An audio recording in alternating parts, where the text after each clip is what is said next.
Well, hello there everybody, Jers here, and welcome back to another video. And today we're doing something a little bit different, and this is going to be part one of a two-part series, basically, that I'm going to be doing, that we are going to rank in a tier system as far as the games that have been showcased on this channel so far. And this channel was started about a year ago, a little over a year ago. And during that time, we have showcased a dozen games. And so I thought it would be fun to go back, take a look at these games, and then rank them appropriately. Now, I understand with rankings that everything is entirely subjective. And obviously, this is my opinion. So with that said, I invite all of you to chime in, give me your feedback, leave me a comment, let me know what your thoughts are on these rankings and if you would rank any of them differently and why. And if you're new here, welcome. It's great to have you. And if you like this kind of content, please feel free to give the video a thumbs up. If you want to see more of these in the future, please let me know in the comments or leave a like on the video. And as we amass more games, as we highlight more games on this channel, we'll go ahead and revisit this format from time to time. So, with all that said, and with all of that out of the way, let's get into the first game today. And the first game happens to be the first game that I showcased on this channel, and that is Factory Outlet Simulator. I'm just going to say it outright right at the beginning. This game is a lot of fun for a lot of reasons, and we're going to touch on that. And as with all of these other games, we're going to touch on the positives. We're also going to have to, unfortunately, talk about the negatives, as that will always, obviously, in a lot of cases anyway, justify where these games fall within this ranking system. In Factory Outlet Simulator, you open a apparel factory, more or less, and you have a workshop, and then attached to that workshop is also a retail store. And your objective is to purchase raw goods and to purchase machines so that you can produce a variety of different types of apparel. Anything from cell phone cases to hats, as well as t-shirts, jeans, sneakers, and amongst other things as well. So there's a lot of options and a lot of variety here. One of the things that I really enjoy about this game is the absolute creative freedom that it gives you. If you have a creative itch, I'm pretty sure this game's going to kind of help scratch it for you, honestly. And I say that because you're also able to upload any of your graphics that you may have created yourself, and you can put them on t-shirts, coffee mugs, cell phone cases, and whatever you desire. So if you've ever had the urge to just, even in a virtual space, create your own merchandise and then sell it, you're able to do that in this game. You do things like hire employees to, for example, help restock the store, cashiers, security guards, and there's also the ability to set up more of an automated workflow to produce various goods at a quicker pace as well. Not only do you have a retail store that you can stock, but you can also operate and fulfill wholesale orders as well. It is important to note that in order to produce branded goods in the game, you do need to purchase product licenses in order to be able to produce those specific goods, such as t-shirts and jeans and so forth. So there is a lot of expense that you're going to have to put out in order to then obviously turn around and make more money. When you're doing wholesale, you have 3 different locations that you may have to take your goods to, whether that be the train station, the airport, or the shipping yard to put your goods onto a ship to then get delivered. When you're doing your retail space, you can then buy a variety of fixtures, and you'll need to do so for each type of apparel that you want to stock in the store. So if you want to stock coffee mugs, you have to buy specific racks for coffee mugs. If you want to sell hats, it's again the same thing. Shoes, same thing. And you have the option to also purchase fitting rooms, which are very important because your customers are going to look for that in order to try on your goods that you're selling. The best part about the graphics is when you upload your own graphics, you can put those on anything that you want. If Do you want to put them on a coffee mug? If you want to create your own t-shirts, like I have this horribly drawn apple that I did, as well as the Jairus Plays logo. I put that stuff on hats and t-shirts. It's just a way, even though I would never sell merch, I'm able to fulfill that little urge of mine in this virtual space with Factory Outlet Simulator. One of the recurring themes that may come up during the process of ranking these games, though, unfortunately, is that several of these games do fall into abandonware in my mind, and unfortunately, Factory Outlet Simulator is one of those. The game started out in early access, and to the developer's credit, during the early access phase of the game, they were very receptive to bug reports, outright asking for feedback and suggestions, and oftentimes coming through on all of that. And then 1.0 got released, and along with the release of 1.0 came what I felt to be a very well written and well thought out message to the player base of this game. And in that were plans to further expand upon this game. Unfortunately, after over a year and a half, nothing has come of that as of now. And that's unfortunate, because while the game offers a lot, there is definitely room for improvement and expansion. And perhaps the biggest flaw of this game in its current state is the economic update that was done to the game right after release. While it slightly improved the prices that you could ask for your goods, it still was in need of tweaking, and I don't think we're ever going to get it. But the whole point of this ranking system, the whole point of these ranking videos, is to kind of base the game and rate it off of the fun factor and all of the things that it does offer to you as a player in its current state, regardless of where the support may be for the game. With all of that said, with Factory Outlet Simulator, this game is a lot of fun for me personally, and I spent a lot of time on this. And I will still, on occasion, open this game, play it, and have just as much fun as I did a year or so ago. So with all of that said about Factory Outlet Simulator, where would I rank it? Well, after some thought, I would rank Factory Outlet Simulator in the A tier. Despite where the game is currently with regard to support, you can still load this game up and still have hours of fun playing it, and that is what I really need to look at here. And I have no problem placing it where I have placed it, and I would highly recommend this game to you if it's something that you haven't seen yet, or it's something that might interest you. I was on the fence about including games in the ranking that were showcased strictly in the demo version, but I feel like if the game offered enough even in that version, then it should be included in the rankings so far. So with that said, let's take a look at Sporting Goods Shop. In this game, you open a sporting goods store and are responsible for building the business up by buying merchandise to then sell in the store. And you do this by signing product license contracts of major brands, such as Wimson, which is in the style of the Wilson logo, Fork Fitness, and Panther, which, funny enough, is in the style of the Puma logo. Once you have a signed contract, you can then begin selling products of that brand. That can include things like basketballs, dumbbells, and protein powders, just to name a few. You also have to buy appropriate fixtures to be able to then display those products in your storefront. And even for the demo, there is a nice variety here of fixtures available that can really assist in defining the aesthetic of your business. Another fun feature about this game is that you can even hold in-store contests. So even in the demo, for example, you can hold a sit-up contest where the contestant has to complete 10 sit-ups to win a prize.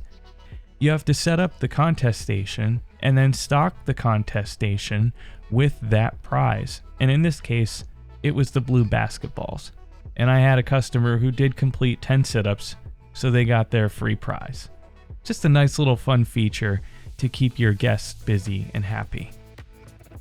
One other positive I really want to call out about this game is that, for me anyway, as a low vision gamer, sometimes a lot of these games can be hit or miss in terms of the overall UI.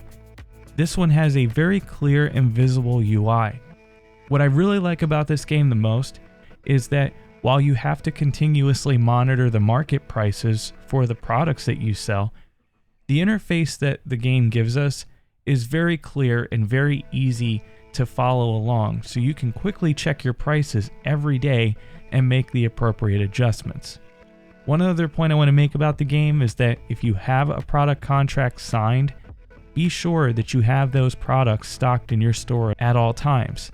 If you don't have a product stocked and a customer's looking for it, this can affect your overall rating of your store. As with the other games, while there are positives, there's going to be negatives too. And with this one, I have one major gripe. 1. Why does the mop not come included in the game? Why does it cost $100 in the demo? You need to purchase this in order to complete the tutorial. And let's be real here. I'm spending $100 to clean up dirt. I've complained about other games like this, like Water Park Simulator, where you have to spend $10 to buy trash bags. But I'm pretty sure that this is one of the first, if not the first, shop simulator I've played that it doesn't already include the mop or the broom. But honestly, if your one major gripe is that you had to buy the mop separately to clean your store, I feel like you've done a pretty good job overall with your game, if that's the main complaint. The demo offered a good insight though into what the game is and what it had to offer to me. And really what matters the most here is the fun factor. So the next question that comes to mind for me is, would I play this game again personally?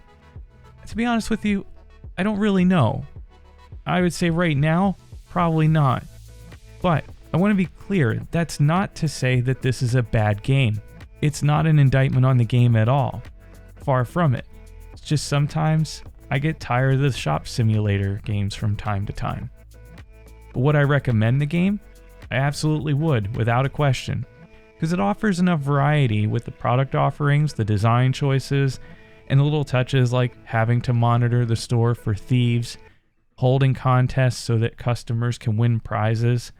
It just offers a good amount of features and a fun overall experience for a shop simulator. So with all that said, where would I rank this? I would rank this in the B tier. Because again, I want to say this one more time. This is not a bad game at all. And as a demo, it really offered a lot. And overall, it's a fun game if you just want to sit back, hang out, and play something solo or even co-op with your friends. All in all, I don't think you would be disappointed by it. So for me, that's why I would place Sporting Goods Shop in the B tier. Next up is TCG Card Shop Simulator, and in this game you open and run a card shop, as the title would suggest. During the course of the ownership of your shop, you'll need to perform normal shop functions like buying inventory such as card packs and other products such as plushies and card cleaner to stock in your store for your customers to buy. For cards, you can buy packs and box sets. And the box sets, of course, are larger in size, so the quantity per order is going to be much less than packs. But then again, they also sell for more. A trend in these games at times is that you might have to deal with the occasional offender of the olfactory senses. In other words, patrons who maybe decided to forego showering on that particular day or days and not practice basic hygiene, parading into your store with all their stench without a care in the world. The problem with that is that when you check your reviews and the smell of your store starts to deduct from your rating, you'll probably want to take matters into your own hands here. One thing I did to help this is I installed the AutoScent M100 to freshen up the place, and slowly those complaints disappeared, just like the stench clouds that had come before it. I mean, when you check your reviews and one review says, "Today was a bad day to have nose," I feel like you have to address that. And funny enough, you can even use card cleaner to spray the guests that are offensive. They're kind of annoyed by it, but if you want the reputation of your store to be one that there's a pungent aroma in the air, then by all means, leave well enough alone. But I took matters into my own hands on that one. So a big thank you to the devs for including such a great feature such as that. But really, this game has a lot going for it. One thing you can do, and really should do, is purchase tables to host card games. This will allow people to come on into your shop, challenge other patrons, and each card game carries a fee that you then earn. This will help boost profits to your store as well as increase foot traffic. And a nice little bonus to this is that usually when customers come in to play, they'll sometimes purchase things right before they leave. So you'll get a little extra in terms of money in selling something potentially, and also the fee for the game. So really it's a win-win. The game also lets you experience the joy of tearing open card packs from your inventory, which will then allow you to hold on to them if you choose, or you can also then sell them in your store. Each card has a value assigned, and it'll go into your binder for you to build your own collection, or like I said, sell them if you choose to do so. Overall though, it's a fun experience for sure, and waiting to see what the card's value is can be a rush of excitement or a complete wave of disappointment depending on what you've chosen. I know in my case, I had a couple where there were some good value cards in the pack, and then there were times where I was getting maybe 15 cents to 25 cents a card, and that's really a big bummer when that happens, let's be honest. From the time when I did the one video on the channel here of the game, there have been more recent updates to the game, and one of them is that customers can now come in and they may offer to trade cards with you or even sell cards to you. And usually their asking price tends to be higher than the market value, and I found that you can usually offer a slightly below market value offer and they'll generally accept it as long as it's within reason. It's a nice recent update that it also allows you the chance at some high value cards, providing that you have the funds to acquire them, of course. Overall though, this is a really fun game with a lot of options and variety available in it, but admittedly, I need to spend some more time with it, and I'm working on it. But that being said, I have spent enough time with it that I feel like for now, I can still rank it, because I have a general sense of what the game is and all that it offers up to this point in time. So with all that said, where will TCG Card Shop Simulator be placed here on the tier list? Well, based on my time with it so far, I'm going to go ahead and rank TCG Card Shop Simulator in the B tier. As I said, I really want to put some more time into this for sure, but I do feel like I've spent enough time that I could really put this thing on the tier list and give it a fair ranking. Will the ranking change? We'll have to see, but I'll definitely be coming back to this in the future. In Leaf Blower Co., you move back to your hometown, Autumn Falls, to start a business cleaning up properties by removing leaves and weeds for residents of the area. But I wouldn't limit the tasks to just those two things, because in the demo you even have to remove packages that fell out of the back of somebody's truck to clean up the street, using the blower of course.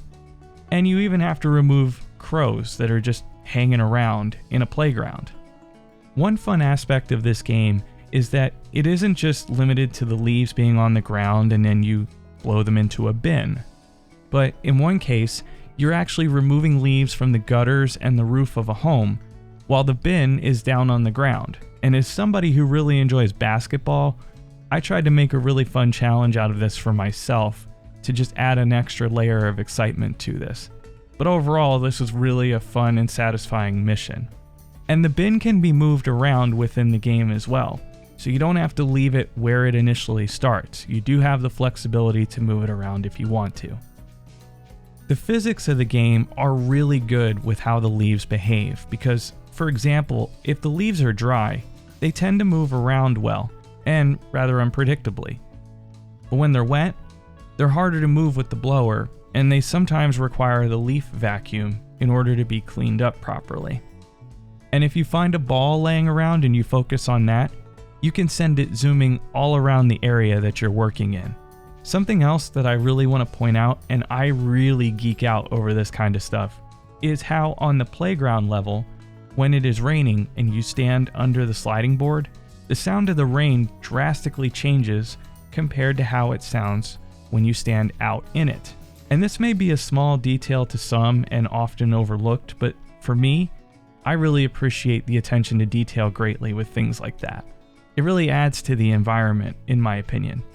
There are a variety of tools that will seem to be available in the full version of the game based on the tool wall in the garage, and I'm hoping that that's really going to introduce even more variety into what we're seeing in the demo version of the game. I'm just going to say this outright. I cannot wait for the full version of this game to come out. According to the Steam page, it is still scheduled for a 2025 release. We are heading into Q4 of 2025, so whether we see it or not this year remains to be seen. But all in all, with where the current build is, if a little more time is needed for the full version, I'm not going to complain. I've seen comparisons made to Power Wash Simulator when it comes to this game, and while I personally haven't delved too much into Power Wash Simulator, unfortunately, I would tend to agree with what I've seen and played of that game with that sentiment. And overall, it's just a fun, relaxing, and easygoing game. And if you want a game that you can just load up, kick back with a cozy vibe and a nice soundtrack, this game just might be for you. I recently loaded up the demo prior to writing this to see what changes had been made since I last played it, and I will say that, once again, I was impressed. The demo now includes a Japanese courtyard level, and the ability to set environmental factors such as your weather and time of day. Also, several sound effects have been removed to, in their words, enhance the coziness of the game, which really was a nice surprise because I did feel like in the original playthrough, there were a lot of sound effects, especially when you were getting achievements and when you were actually putting leaves into the bins. There was a lot of excessive dinging, and it did take away from the feel and the environment of the game. The removal of some of those effects have greatly added to everything and enhanced it. So again, I have to give it another plus for that. So with all of that said, where would I rank this game, even as a demo? I don't think this is going to be a surprise to some based on how I've talked about this game up to this point, but I'm going to rank the demo version of Leaf Blower Co. in the A tier. And I am really hopeful that the full version will provide hours of fun and relaxing entertainment. And maybe, depending on what else is in there, again, as with anything, this may change down the line as to where I would put this game. But for now, it's going to be in the A tier. Our next stop is to the Den Zone Motel, a business that we have inherited from our grandfather. And honestly, I can't believe that it took us this long to get to one of these games that have the premise of inheriting a place of business from a deceased relative, but here we are. In Motel Manager Simulator, you manage a property that has a motel, a gas station, and a convenience store. The goal is to get each facet of the business to a 5-star rating. And you can hire employees to help make your job easier. Staff can be hired as housekeepers for the motel, warehouse workers to stock the store, and pump attendants for the gas station. As you expand the business, you can increase the parking lot for the motel for more guests and then purchase additional rooms.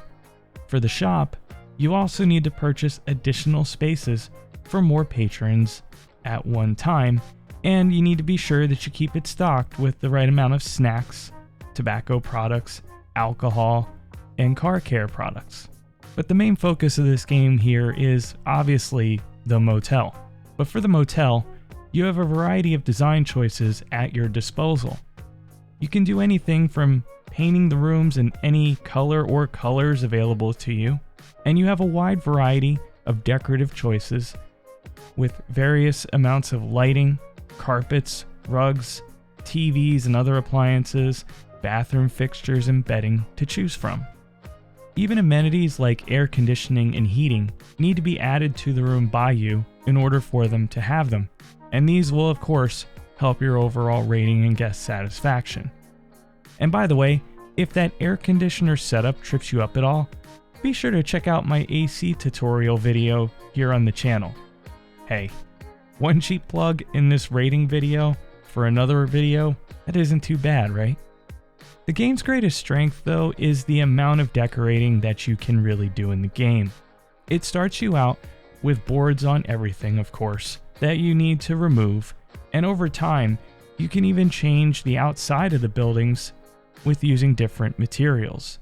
I redecorated the office, for example, inside. I also redecorated the outside of the motel and planned to get to the other outbuildings as well with the same materials just to keep everything cohesive. Product management is another area of the game that you'll need to be responsible for, as you'll track your inventory and order products as needed. Once you place your order, you can select different sizes of delivery vehicles, and if needed, you can even pay for expedited delivery. The game has an interesting choice of soundscapes with a lot of howling wolves that envelop you as you make your way around the property. For the environment, it does seem as if Denzone does experience a lot of rain. The amount of rain may have something to do with your business experiencing the occasional power outage, which requires you to have a backup generator that, with fuel, you can then switch over to that source to keep the lights on until power is restored to the city hookup. You can eventually purchase a power room upgrade that'll prevent this from occurring as well. I didn't do that because I didn't really mind occasionally having to go over to the generator, fill it with fuel, turn it on, and switch the power over. I actually enjoyed that element of the game. And you do have options for income, as you can install things like payphones, vending machines, and you can purchase billboards to place around the property that'll earn you a passive daily income. Honestly, when I first started playing this game, it felt a bit, ominous, I guess is the word I would use. And after a little bit of playing through it, I realized that was for a good reason, because your guests can sometimes check in but never check out. It makes thieves sneaking into your warehouse to steal items seem tame by comparison, which, by the way, that can happen also. But with some guests, they can actually meet their fate by innocently checking in to your motel thanks to crime. And I can't pass over what is perhaps the most bizarre element of this game, which is stopping a thief. You're given a firearm, and should you decide to handle the thief rather than have them take off with your stuff, you'll notice that the game allows you to procure a barrel and some acid. Yeah, that's right. You need to dispose of the thief so that they can never be found again. Because if you don't, and the Denzone police make one of their normal patrol stops and the thief is found, you'll need to pay a bribe so that the officer doesn't see anything. Wink, wink. The game offers a nice amount of upgrades, such as advertisements, which can actually help increase the motel star rating. I actually found that this was the only way that I was able to increase the rating of the motel. You can also get things like additional fuel pumps, increased fuel storage so that you can spend less time purchasing fuel to restock, and bus parks so that your guest count can increase further. I have over 50 hours logged for this game myself, and this was the third game that was highlighted on the channel as well. I really enjoyed this game quite a bit. I worked in a motel for a brief period of time, so this game brought back some memories for me. Some not that great, but really, what job is perfect anyway?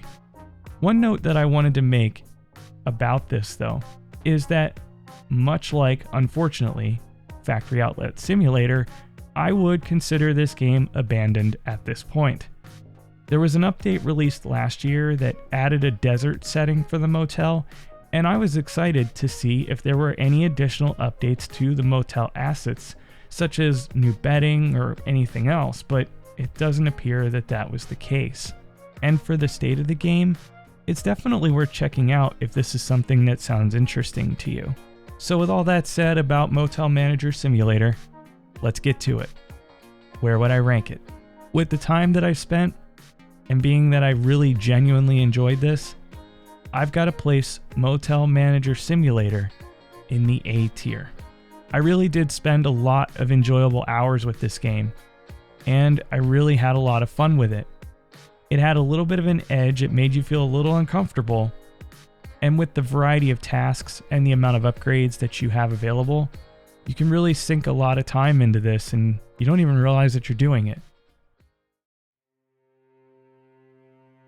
It's time for a major change of scenery with the final game in this part of the rankings, as we go from a motel to a shipwreck at the bottom of the sea. This game is a psychological drama that I came across as it had tags of a walking simulator, and I'm so glad that I stumbled upon this one. In Thalassa, or Thalassa, Edge of the Abyss, you play as Cam, a deep-sea diver and former crew member of the research vessel the SS Thalassa, which was owned by Isabel Greenwood. You descend into the depths of the sea to explore the shipwreck of the doomed vessel, with your former shipmate Bailey guiding you on the surface to help you discover what led to the fate of your former crewmates and friends, all while encountering stories that bring you face to face with the joys of life and, unfortunately, loss. The stories are pieced together thanks to one of the passengers on board who happened to be a reporter. As you roam the ship, you will come across wax rolls that you need to listen to. These short audio snippets will help provide vital clues as you progress through the story. This one was a little bit difficult to write about given that it's such a story-rich title, so to avoid any spoilers, I'm not going to go too much into detail about the story itself, but rather we'll spend some time here talking about the appearance of the game and the overall atmosphere and environment that it gives you as the player. From a graphical standpoint, it is very, very good, and details are captured perfectly. Because for example, when you're in a room with curtains, they react nicely to the water, just swaying gently, almost hypnotically. And light will filter in through portholes with a delicate balance between the darkness of being inside the ship and the light outside of it. Given that you're in a ship at the bottom of the sea, you would think that visibility would be a problem, but thanks to a light that the game gives you that you carry throughout your entire journey, visibility really isn't a problem at all. And navigating the ship is easy to do, as the game gives you an extensive map with a very easy to use interface. Now, as far as how the game made me feel, honestly at times, very uncomfortable, almost uneasy, all thanks to the immersive sounds, soundtrack, and really just with it being set underwater pretty much the entire time. I mean, let's be honest, exploring a shipwreck where you know that everyone perished should make you feel like that playing a game like this, feeling unsettled and unsure. Thalassa does exactly that, all while wrapping you in a story of life, loss, and sadness. There is a real heaviness to this game thanks to the immersive story, and once I started playing it, I couldn't wait to get back to it every time I had to put it down. The twists and turns kept you motivated and determined to find out exactly what happened to this once mighty vessel, all while you're being reminded of a loss that you quickly realize you never really recovered from. Admittedly, the pacing of this game can be a bit slow, as you're walking around in heavy diving gear underwater inside of a ship, but the ride that the story takes you on, you'll definitely get your money's worth despite the slow pacing of this game. I will admit though that I am still to this day frustrated by this game because I never released the final part of the series, and the reason why was because I didn't find everything, and I only realized that once I could no longer go back and actually locate everything I needed to find. I was so annoyed by that I'm still determined to go back, find everything, get 100% completion, and release the final part of the series. But with all of it said, this game was one that I really truly enjoyed. And after spending time with games like Motel Manager Simulator and Leaf Blower Co., it was really fun to just jump into a first-person, story-driven title like this. And I really cannot say enough good things about this game. From the graphics, to the environment, to the twists and turns of the story. If you're looking for a game that just takes you on a ride, this could be a game that you could really, truly enjoy. So with all that said, where will Thalassa Edge of the Abyss be ranked on the tier system? Well, given everything that I've outlined with this and how much I've truly enjoyed this game, I've got to put that game in the S tier. Alright, so there we have it. There is part 1 of 6 of the 12 games that have been featured so far on the channel ranked. And as I said at the beginning, I understand that this is completely subjective, as all ranking lists are. So please let me know in the comments what your thoughts are on it and if you would place any of these games in a different tier and why. Part 2 will be released soon. That'll feature the remaining 6 games that have been featured so far on the channel.